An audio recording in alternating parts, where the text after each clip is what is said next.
Welcome to the deep dive. I'm really excited about what we're digging into today. You know how AI has just, completely blown our expectations out of the water, right? Yeah. I mean, you can whip up a website in like seconds, summarize a huge meeting instantly.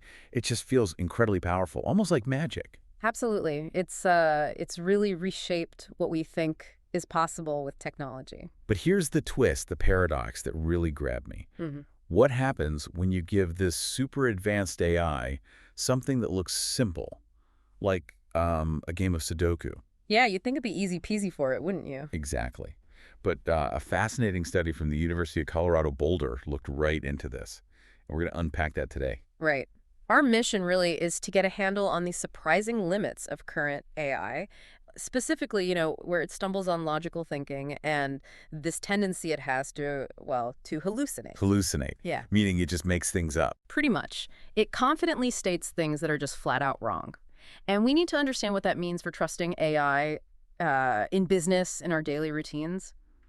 This whole analysis, by the way, draws on insights from Stanislav Kondrashov, an expert who really tracks AI's impact on business and tech.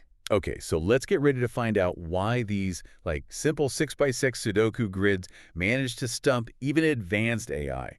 And more importantly, what those aha moments tell you about how artificial intelligence actually works, or sometimes how it doesn't. Let's jump in. Okay. So the researchers at CU Boulder, they took 5 different AI models, right, and gave them about 2,300 of these smaller 6x6 Sudoku puzzles, not the full 9x9 ones. Right, simpler ones. Yeah, and their goal was kind of twofold. First, could the AI actually solve them? And second, could it explain how it solved them? This reasoning process. And the results were, quite the eye-opener, as you said. Tell me about it. What did they find? Well, what's really striking is that even the ChatGPT O1 model, and let's be clear, that was cutting-edge stuff just 2 years back, though it's a bit dated now, it only managed to solve 65% correctly. Only 65%. Of the simple ones. Exactly. And some of the other AI systems they tested did even worse. They deliberately used models like O1 because, while powerful, they kind of show these underlying issues more clearly. Oh, so. Well, these earlier models often leaned heavily on just recognizing patterns, sophisticated pattern matching, rather than having a solid logic engine built in.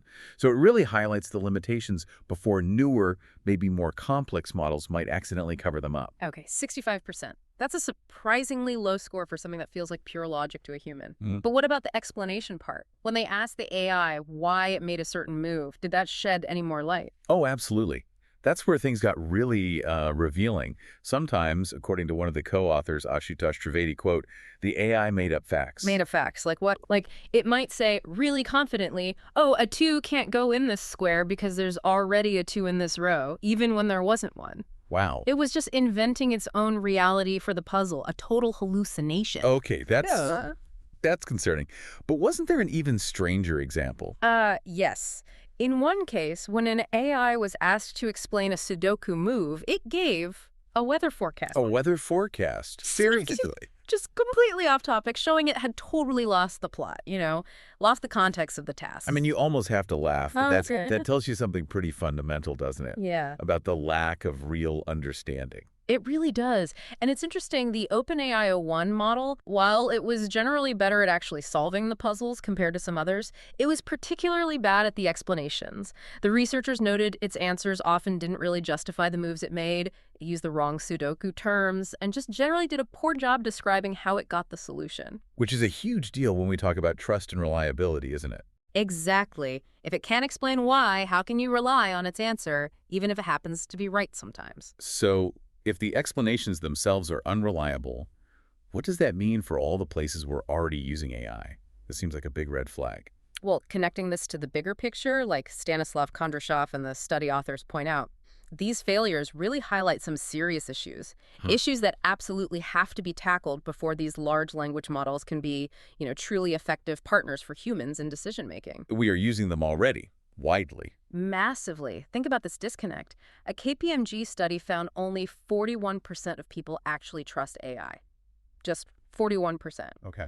Yet, a McKinsey report from March found 78% of organizations are using AI in at least one part of their business. Wow, that's a huge gap between usage and trust. It's a significant trust gap, yeah. So let's bring this back. What does all this mean for you listening right now?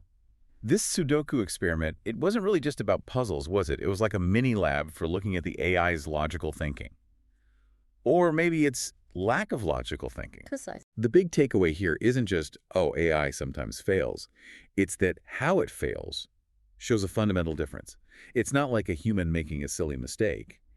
It's an AI relying on pattern matching when it actually needs real logical steps. That's the core of it.